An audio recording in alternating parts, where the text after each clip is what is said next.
سورۃ الاحزاب آیت نمبر 48۔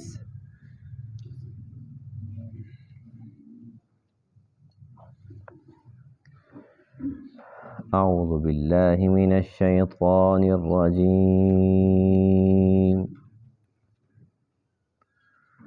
بسم اللہ الرحمن الرحیم۔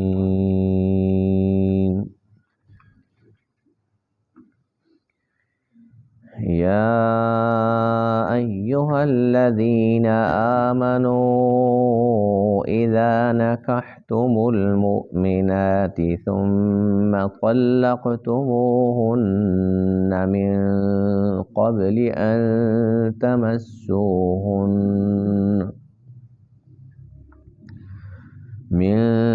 قبل أن تمسوهن فما لكم عليهن من عدة تعتدونها فمتعوهن وسرحوهن سراحا جميلا۔ صدق اللہ العظیم۔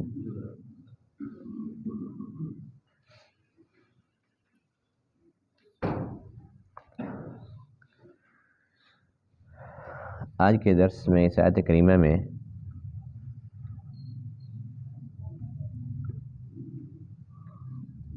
طلاق کی عدت کا تذکرہ ہے،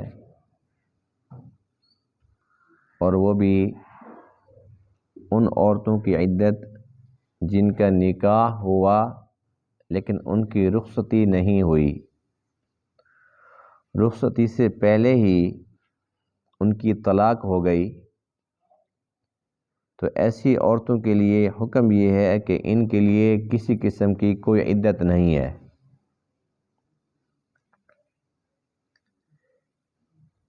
کیونکہ جو عدت ہے یہ اللہ تعالیٰ نے اس لیے مقرر فرمائی تاکہ انسانوں کا جو نسب ہے وہ محفوظ رہے، یعنی کہ کسی عورت کو جب طلاق ہو جاتی ہے یا یہ کہ وہ بیوہ ہو جاتی ہے تو اس کے لیے عدت کیوں ضروری ہے؟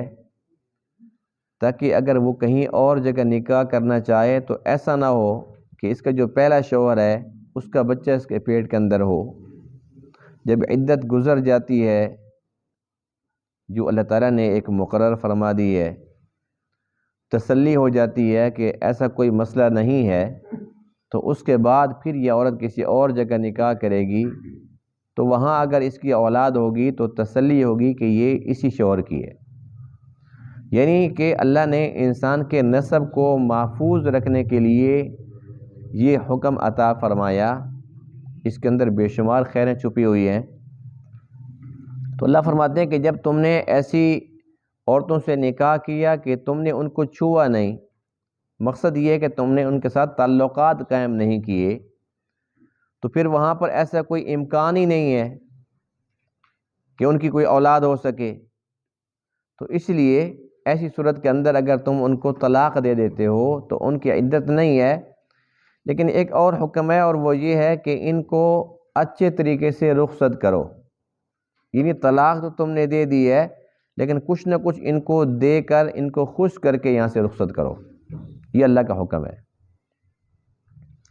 یا ایھا الذین آمنوا، اے ایمان والو، اذا نکحتم المؤمنات، جب تم نکاح کرتے ہو ایمان والی عورتوں سے، تم نے نکاح کر لیا ایمان والی عورتوں سے، ثم طلقتموہن، پھر تم نے طلاق دے دی انہیں، من قبل ان تمسوہن، اس سے پہلے کہ تم ان کو چھو۔ یہاں چھونے سے مراد صرف ہاتھ لگانا نہیں ہے، مقصد ہے مباشرت، تعلقات قائم کرنا۔ اس سے پہلے تم نے طلاق دے دی ہے، فما لکم علیہن من عدۃ، پس نہیں ہے تمہارے لیے ان عورتوں پر کوئی عدت، تعتدونہا، کہ تم انہیں وہ عدت شمار کرو۔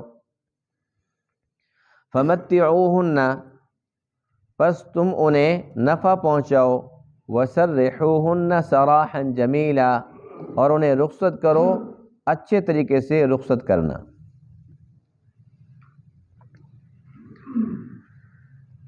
نکاح، طلاق، عدت، یہ شریعت کی اصطلاحیں ہیں، اللہ تعالیٰ کے احکامات ہیں۔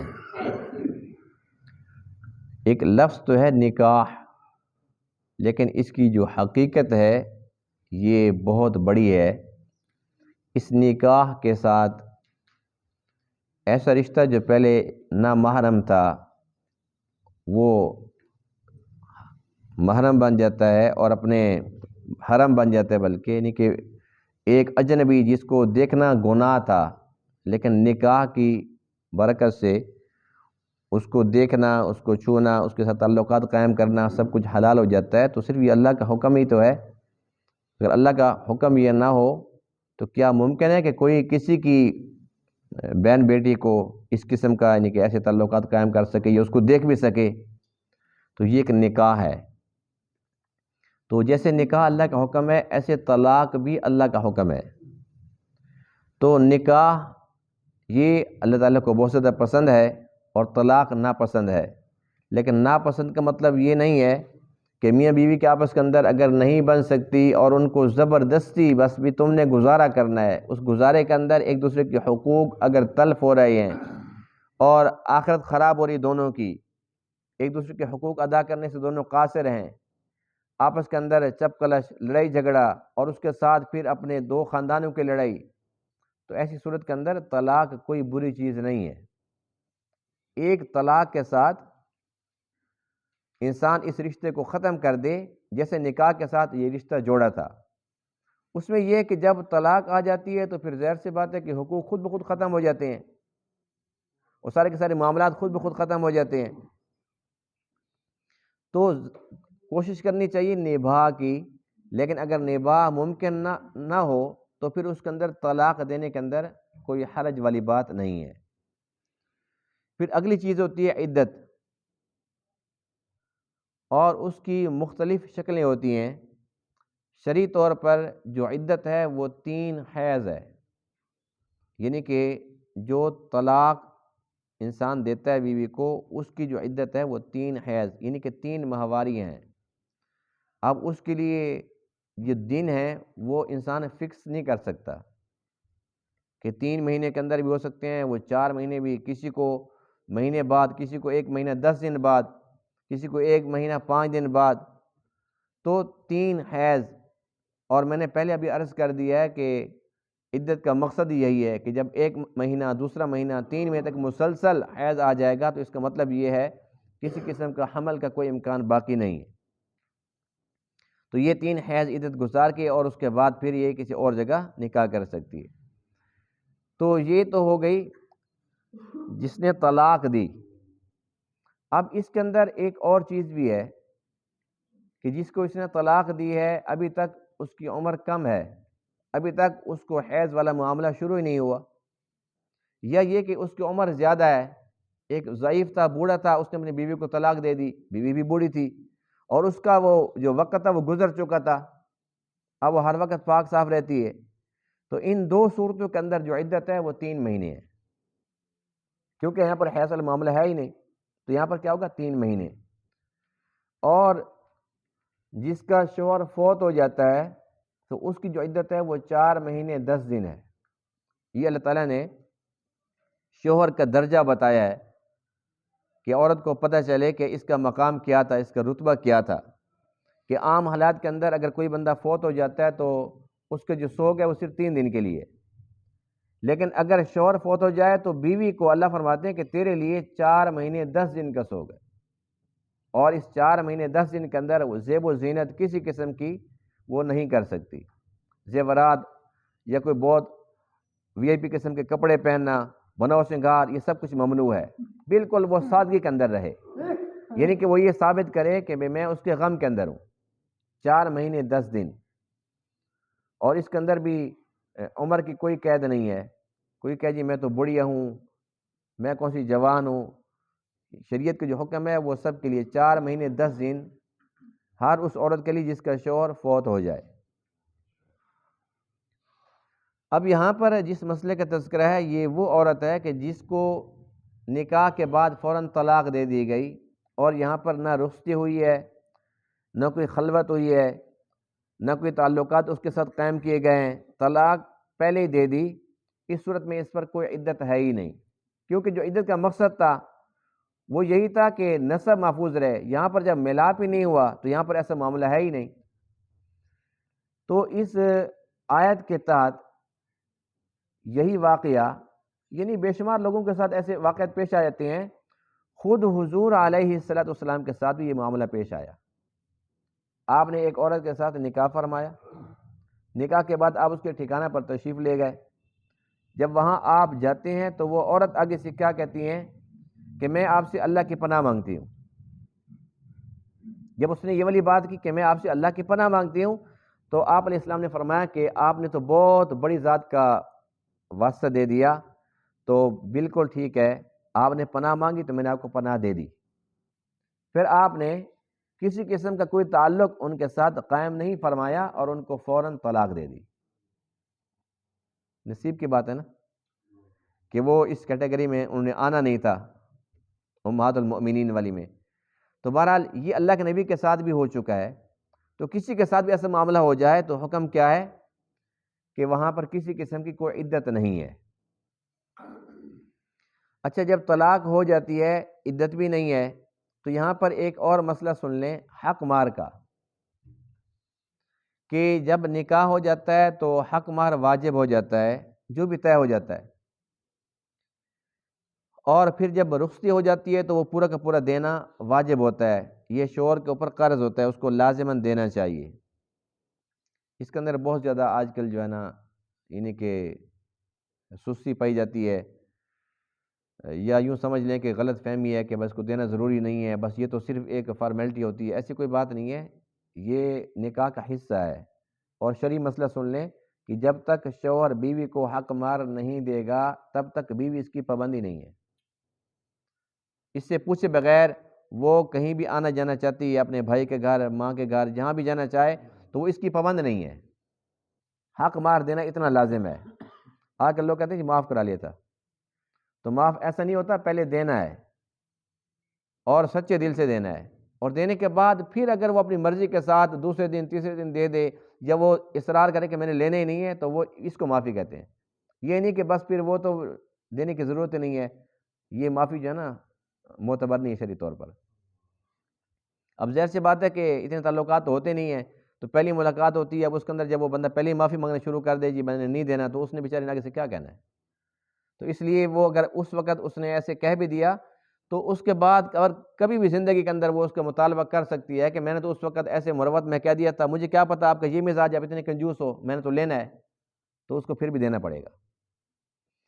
تو حق مہر جو ہے وہ پورا کا پورا دینا پڑتا ہے۔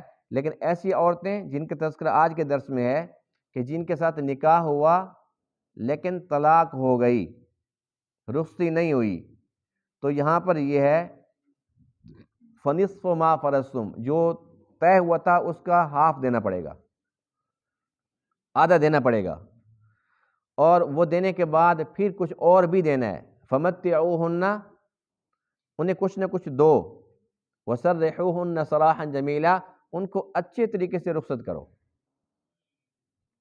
اب یہ کیسے کرنا ہے اس کے بارے میں حدیث کے اندر موجود ہے کہ ایک اچھا سا سوٹ لے کر دو، اور وہ بھی کیسا دینا ہے یہ بھی قرآن کے اندر ہے، فمتعوہن علی الموسع قدرہ وعلی المقتر قدرہ، جو مالدار ہے وہ بہت اچھا لے کر دے گا، اور جو غریب ہے، نادار ہے، وہ اپنی حیثیت کے مطابق لے کر دے گا، دینا ہے دونوں نے۔ تو اللہ کا حکم تو یہ ہے۔ تو اس آیت سے تو ہمیں یہ پتہ چلتا ہے کہ یہ کوئی اتنی بڑی کوئی جنگ نہیں ہے، کوئی انڈیا پاکستان کی جنگ شروع ہو جائے، یعنی کہ نکاح طلاق یہ ایک معمول کی زندگی کے حصے ہیں۔ یہی وجہ ہے کہ جب ہم دیکھتے ہیں آپ علیہ السلام کی زندگی اور صحابہ کرام کی زندگی، تو وہاں پر تو یہ ہوتا ہے کہ کوئی معیوب نہیں ہے، کسی کو طلاق ہو جاتی ہے تو اس کا پھر نکاح آرام سے ہو جاتا ہے، کوئی بیوہ ہو جاتی ہے پھر اس کا نکاح ہو جاتا ہے۔ لیکن ہمارے اس معاشرے کے اندر، ہمارے بر صغیر میں خصوصی طور پر ہمارے پاک و ہند میں یہ ہے کہ بھئی جس کو طلاق آ جاتی ہے اس کے بعد بھئی اس پہ تو دھبا جو لگ گیا بیچاری پہ، اب بیچاری پہ دھبا لگ گیا ہے۔ اسی طریقے سے اگر وہ بیوہ ہو جائے تو اس پر کوئی بھی حامی نہیں بڑھتا الا ماشاء اللہ، اور وہ بیچاری بھی اپنے ذہن بنا لیتی ہے کہ بس اب میں نے بچوں کے ساتھ ہی مرنا ہے، اب میں جیسے کیسے بھیک مانگوں، جیسے کروں بچے پالوں۔ دیکھیں جو بندہ مر جاتا ہے تو آج کے دور میں آپ سب جانتے ہیں کون کسی کا وارث بنتا ہے؟ قریبی قریبی رشتے ہوتے ہیں، 2 دن 4 دن مہینہ، اس کے بعد کوئی بھی نہیں پوچھتا کہ اب اس کے حالات کیا ہیں۔ وہ 10 سال بعد پتہ چلتا ہے جی اس کے بچے تھے وہ بڑے ہو گئے، یوں آوارہ ہو گئے فلاں۔ ظاہر سی بات ہے جب اس کا کوئی ولی وارث ہی نہیں تھا، وہ بھوکی رہے پیاسی رہی، تو یہ اسلامی تعلیمات نہیں ہے۔ اسلامی تعلیمات میں تو یہ ایک معمول کی بات ہے کہ جیسے نکاح اللہ کا حکم ہے، طلاق بھی اللہ کا حکم ہے، اور جو طلاق یافتہ اس کے ساتھ نکاح کرو، اللہ کے نبی کی سنت پر عمل کرو، بیوہ کے ساتھ نکاح کرو، اللہ کے نبی کی سنت پہ عمل کرو۔ لیکن ہمارے معاشرے کے اندر اس کو بڑا معیوب سمجھا جاتا ہے۔ اس کی وجہ کیا ہے؟ وجہ یہ ہے کہ جو ہندو لوگ ہیں نا، اب تو کافی تبدیلی آ گئی ہے۔ ہندوؤں کے اندر پہلے یہ ہوتا تھا کہ جیسے ہی مرد مر جاتا تھا، اس کی چتا کو جب جلاتے تھے نا تو اس کی بیوی کو ساتھ جلا دیتے تھے، بھئی اس کو پیچھے رکھ کے کیا کرنا ہے؟ اس لیے کہ اب اس کو زندگی کا حق ہی حاصل نہیں رہا، جس کے ساتھ اس کی زندگی تھی جب وہی ختم ہو گیا تو ہم نے اس کو کیا کرنا ہے؟ تو یہ ایک کتنا بڑا ظلم ہے۔ تو وہ تو ظاہر سی بات ہے کہ غیر مسلم ہے، لیکن اسلامی تعلیمات تو یہ ہرگز نہیں ہے۔ اب بھی ہمارے جو یعنی کہ قبائلی علاقے ہیں، پٹھانوں کے اندر کچھ نہ کچھ یہ رواج ہے کہ وہ اپنی بیوہ کے ساتھ یا متعلقہ کے ساتھ وہ نکاح کر لیتے ہیں، ان کی 2 شادیاں کر لیتے ہیں۔ ہمارے ہاں تو اس کو دوسری کو تو عیب اور گناہ سمجھا جاتا ہے، اور لوگ اس کو تانے دے دے کے مار دیتے ہیں، دیکھیں اس نے دوسری شادی کر لی، تو بھی کون سا گناہ کا کام کر لیا؟ اور الا ماشاء اللہ شاید ہی کوئی صحابی ہو جس کی ایک ہو، اکثر کی 2 3 4 اور صحابیات کا حال یہ تھا کہ ایک جگہ سے شوہر جب وہ شہید ہو گیا تو پھر وہ دوسری جگہ وہ شہید ہو گیا تو اس کے بعد تیسری جگہ۔ اب جعفر طیار رضی اللہ تعالیٰ عنہ جب وہ شہید ہوئے تو ان کی جو بیوی تھی ان کا نکاح ابوبکر کے ساتھ ہوا۔ حضرت ابوبکر صدیق ان کا جب وصال ہو گیا اس کے بعد پھر انہی کا نکاح علی کے ساتھ ہو گیا۔ حضرت علی کی پہلی بھی بھابھی تھی وہ، تو یہ نہیں کہ وہاں پر ایسی کوئی بڑی بات نہیں تھی، بھئی 1 جگہ 2 جگہ 3 جگہ کوئی ایسی بات نہیں تھی۔ تو ہمارے معاشرے کے اندر بہت زیادہ خرابی ہیں، جن میں سے ایک خرابی یہ بھی ہے کہ ہم اس چیز کو بہت زیادہ مایوس سمجھتے ہیں۔ ایک اور بات عدت کے متعلق وہ یہ ہے کہ ابھی میں نے عرض کیا تھا نا کہ جس کو طلاق ملتی ہے تو اس کی جو عدت ہے وہ 3 حیض ہے۔ ہاں اگر حیض نہیں آتا کم عمر کی وجہ سے یا زیادہ عمر کی وجہ سے تو پھر 3 مہینے ہے، لیکن ہمارا جو عدالتی نظام ہے وہاں پر 3 مہینے فکس ہے، 90 دن۔ تو یہ ایک غیر اسلامی بات ہے، یعنی اسلامی جو قانون ہے وہ یہ نہیں ہے کہ 90 دن فکس ہوں، اور ویسے بھی چاند کا حساب ہوتا ہے تو چاند کے لحاظ سے ظاہر سی بات ہے کہ 29 یا 30 دن کا ہوتا ہے مہینہ، تو وہ 90 دن ویسے بھی نہیں بنتے کہ مسلسل وہ 30 کا اتفاق ممکن بھی ہے، لیکن اکثر ایسا ہوتا نہیں ہے۔ تو 90 دن فکس کرنا یہ نہیں اللہ کے حکم کے خلاف ہے۔ تو بے شمار اس قسم کے مسائل ہیں آج کل جو شریعت کے حکم کے خلاف ہیں، لیکن انسان مجبور ہے کہ کرے تو کیا کرے۔ اچھا ایک اور مسئلہ عدت کا یہ ہے کہ عدت تو چونکہ اللہ کا حکم ہے اس پہ عمل کرنے ہی کرنا ہے، بعض عورتیں یہ سمجھتی ہیں کہ بھئی یہ بہت مشکل کام ہے میرے بس کی بات نہیں ہے، تو آج کل وہ نئے رواج بھی چلے ہوئے ہیں کہ جیسے وہ میت کو باہر نکالتے ہیں نا تو اس کو پکڑ کے ساتھ نکال دیتے ہیں، پتہ ہے نا آپ کو، اس کو ساتھ نکال دیتے ہیں، اس کا مطلب کیا ہے کہ بھئی عدت سے یہ گزر گئی ہے، فارغ ہو گئی ہے۔ تو یہ ایک شیطانی فلسفہ تو ہو سکتا ہے، یہ اللہ تعالیٰ کا قرآن تو اس کی اجازت نہیں دیتا، نہ اللہ کے نبی کا کوئی فرمان اجازت دیتا ہے، یعنی اس کو باہر پکڑ کے نکال دو تو عدت ختم ہو گئی۔ اور کچھ نے عدت کا تماشا بنایا، وہ مذاق بنا رکھا ہے، حالانکہ حکم یہ ہے کہ جہاں پر شوہر فوت ہوا وہیں پر اس نے عدت گزارنی ہے، اور اسی طریقے سے جہاں پر اس کو طلاق ملی ہے تو اسی گھر کے اندر اس نے عدت گزارنی ہے۔ ہاں اگر اس قسم کا کوئی مسئلہ ہے کہ وہاں پر کوئی اور وسائل ہیں ہی نہیں، یعنی ساتھ کوئی اور ان کا کوئی خاندان آباد نہیں ہے، گھر والے ساتھ نہیں ہیں، اکیلے ہی وہ شوہر ہے، تو پھر تو اس کے گھر میں اس کو رہنا بہت مشکل ہے۔ اور اس کی وجہ کیا ہے؟ وجہ یہ ہے کہ جب تک وہ عدت میں ہے یہ شوہر کی ذمہ داری پر ہے، یعنی اس کی جو اخراجات ہیں اس کا شوہر برداشت کرے گا۔ اب اس نے اس کو طلاق دے دی ہے تو 3 ماہواریوں تک، 3 مہینے یا 4 مہینے، جب تک یہ عدت میں ہے یہ اور جگہ نکاح نہیں کر سکتی۔ تو قصور کس کا ہے؟ شوہر کا، اس نے طلاق دی ہے، تو پھر اس کی جو عدت ہے، اس کے جو اخراجات ہیں، وہ بھی شوہر کی ذمہ داری ہے۔ جب یہاں سے آزاد ہو جائے گی پھر اس کی مرضی آگے شادی کرے بے شک نہ کرے۔ تو اس قسم کی جو باتیں ہیں نا ہمارے یہاں معاشرے کے اندر، اصل یہ کہ دین سے دوری کا نتیجہ ہے، چونکہ دین کا علم نہیں ہے۔ آج کل تو اکثر لوگوں نے طلاق کو نا ایک مذاق سمجھ رکھا ہے، اور نئی نسل کو حقیقت یہ ہے کہ دین کا کچھ علم ہے ہی نہیں، تو آئے دن وہ میاں بیوی کا جب جھگڑا ہوتا ہے تو طلاقیں دے بھی دیتے ہیں، اور اس کے بعد پھر ان کو گنتے بھی نہیں ہیں اور ان کا احساس بھی نہیں ہوتا، نہیں پتہ حلال ہے حرام ہے، بس وہ نظام چل رہا ہے۔ اور اس طریقے سے جب آگے نسل چلتی رہتی ہے اور وہ بھی بغیر نکاح والی، تو پھر اس کا رزلٹ کیا نکلنا ہے؟ نسل، پھر نسل کے نسل، تو کتنے نسل بغیر نکاح کے پیدا ہو جائے گی، پھر اس سے خیر کی توقع ہو سکتی ہے؟ تو جب بھی کوئی جھگڑا ہو، لڑائی ہو میاں بیوی کا آپس کے اندر، تو طلاق کی بات تو کرنی نہیں چاہیے۔ ایک بات کر کے اس کے بعد پھر انسان پچھتاتا ہے، جی میں تو، میرا مقصد یہ نہیں تھا، میں تو اسے ڈرانے کے لیے کہہ رہا تھا، میں غصے میں تھا، میں فلاں تھا، کچھ بھی کہہ دے، لیکن طلاق ہی کیوں؟ کوئی اور لفظ بھی تو غصے کے اندر استعمال کیا جا سکتا تھا، طلاق کیوں کا؟ تو اس چیز کا خیال کرنا چاہیے۔ اور دوسرا یہ کہ یہ اللہ کا شکر الحمدللہ کہ ہمارے ملک پاکستان کے اندر الحمدللہ دینی مدارس، مساجد اور دینی مراکز، الحمدللہ خانقاہیں ہیں، ایک پورا کا پورا نیٹ ورک ہے جو ایک نسل کی حفاظت کر رہا ہے، ان کے ایمان کی حفاظت کر رہا ہے، ان کی تربیت کر رہا ہے۔ جہاں پر یہ چیزیں نہیں ہیں، جن کو ہم کہتے ہیں نا یہ وہ بہت پڑھے لکھے ہیں اور بڑے تہذیب یافتہ ہیں، اس معاشرے کا حال یہ کہ 80% جو طلاقیں ہیں نا وہاں پر، پہلے تو نکاح وہ قسمت سے کرتے ہیں، پھر اس کے بعد جو طلاقیں ہوتی ہیں ان کی، وہ کس بات پہ ہوتی ہیں؟ کیونکہ وہاں پر ایک آزادی حاصل ہے عورت کو، تو عورت جا کر وہ کہہ دیتی ہے جی میرا شوہر تو بڑے خراٹے لیتے ہیں، جی اس کا میں نہیں رہ سکتی۔ یہ بہت بڑی وجہ بھائی، وہ خراٹے لیتا ہے جی میں نے اس کا نہیں رہنا، بس مجھے تو طلاق چاہیے۔ کوئی کیا کہتی ہے جی میرے کتے کے ساتھ پیار نہیں کرتا، میرے کتے سے نفرت کرتا ہے۔ تو اس قسم کی باتوں سے گھر اجڑ رہے ہیں، تو یہ دین سے دوری کا نتیجہ نا۔ جب زندگی میں اسلام ہو، زندگی کے اندر دین ہو اور دین کا علم ہو، تو پھر انسان سوچتا ہے کہ یہ تو اتنا مقدس رشتہ ہے کہ سب سے پہلا انسانوں کا جو رشتہ ہے وہ میاں بیوی کا ہے۔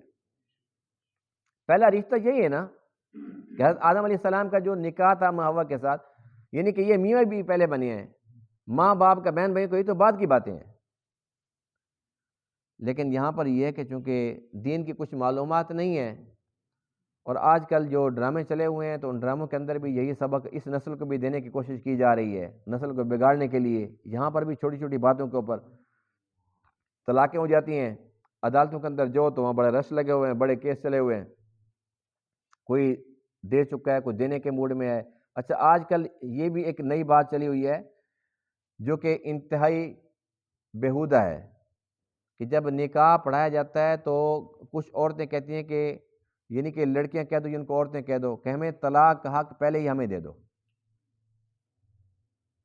اجازت ہے اس کی، لیکن یہ ہے تو غلط۔ یعنی کہ مرد یہ کہتا ہے کہ میری طرف سے جو طلاق اختیار ہے میں آپ کو دیتا ہوں، جب نکاح ہوا تو اس حساب سے نکاح ہو گیا ہے، یہ اختیار اس کو دے دیا، وہ بھی ٹھیک ہو گیا ہے، شرعی طور پر معتبر ہو گیا ہے۔ لیکن عورت وہ کتنا اپنے جذبات پہ قابو پا سکتی ہے؟ آپ سب جانتے ہیں نا، یہ تو اللہ تعالیٰ کا احسان ہے کہ جو طلاق اختیار اللہ نے مرد کو دیا ہے۔ اگر عورتوں کے پاس ہوتا تو جس دن نمک لیٹ آیا، نمک آج نہیں لے کے آیا شوہر، تو بس وہ تو فارغ ہے۔ یہ تو اللہ کا شکر الحمدللہ کہ مردوں کے پاس ہے کہ وہ سب کچھ سنتے ہیں، برداشت کرتے ہیں، اس کے باوجود وہ طلاق کا سوچتے بھی نہیں ہیں۔ ہاں بہت مجبوری تو وہ ایک الگ سی بات ہے، لیکن ان چھوٹی چھوٹی باتوں پر تو اس کا مرد تصور بھی نہیں کر سکتا۔ جس عورت کے پاس پہلے سے اختیار آ جائے کہ طلاق میں اپنے آپ کو خود دے سکتی ہوں، آپ اختیار مجھے دے دیں، اس نے دے دیا، تو جب اس کے موڈ بنے گا اپنے آپ کو طلاق تو دے دے گی وہ۔ ایک جگہ ایسا ہوا کہ نکاح میں گیا پڑھانے کے لیے، تو انہوں نے یہ شرط رکھی، یعنی کہ لڑکی کی طرف سے ڈیمانڈ تھی کہ طلاق کا حق مجھے دو، تو مرد نے کہا میں نکاح کرتے ہی نہیں ہوں۔ پھر ان کا رشتہ خراب ہو گیا، رشتہ خراب ہو گیا، یعنی کہ اس کی پہلی ہی نیت یہ تھی کہ یہ حق میرے پاس ہو۔ اس کا مطلب یہ کہ اگر دل مانے گا تو پھر میں بس جاؤں گی، دل نہیں مانے گا تو پہلے سے جان چھڑا لوں گی۔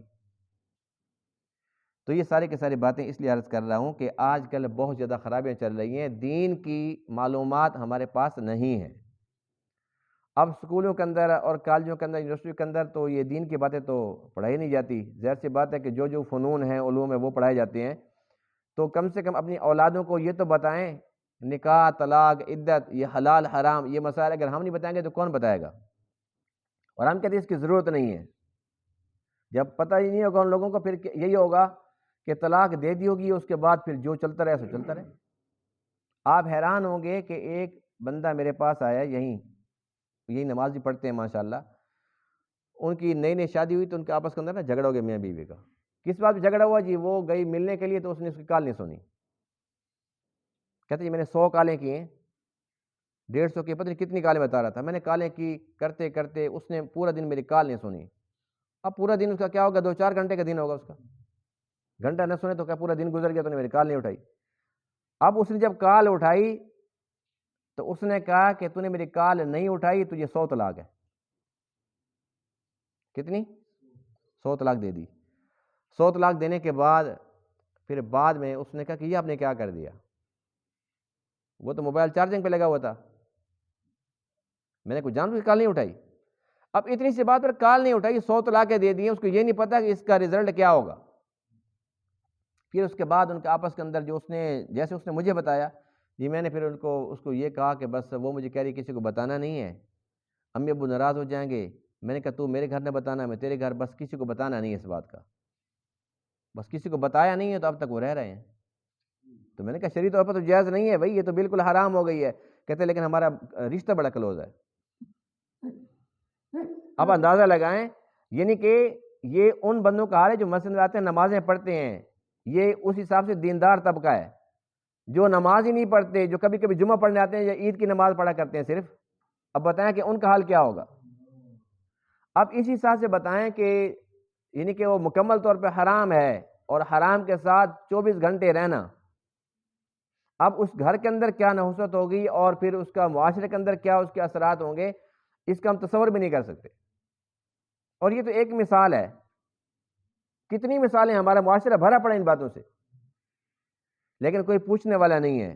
ماں باپ کو کیا پتا، ان بیچاروں نے تو شادی کر کے بچوں کو کہا ٹھیک ہے جی آپ زندگی گزارو، ان کو تو نہیں پتا کہ بیچ میں مولد کیا چل رہے ہیں، کتنی بار لڑائی ہوئی، جھگڑا ہوا، باتیں طلاقوں تک ہو گئی، طلاقیں ہو بھی گئی، بس کسی کو بتانا نہیں ہے۔ یہ باتیں چھپانے کی ہیں؟ یہ تو ایک تعلق حلال حرام سے ہے، بندہ چھپا ہی نہیں سکتا۔ غلطی نہ کرو لیکن ہو گئی ہے تو پھر چھپاؤ نہیں، یہ اس سے بڑی غلطی ہے۔ اس بات کی ضرورت ہے کہ ہم اپنی نسل کی دینی تربیت کریں، ان کو دین کی تعلیم لازماً دیں، انہیں پتہ چلے حلال حرام جائز ناجائز، اس کا پتہ چلے۔ ایسا نہ ہو اگر ہم نہیں کریں گے تو پھر وہ مجرم تو ہیں ہی، لیکن اس سے بڑے مجرم ہم بھی ہیں، کیونکہ ذمہ داری ہماری تھی۔ اللہ تعالیٰ ان تمام باتوں کو سمجھنے عمل کرنے کی توفیق عطا فرمائے۔ وآخر دعوانا الحمد للہ رب العالمین۔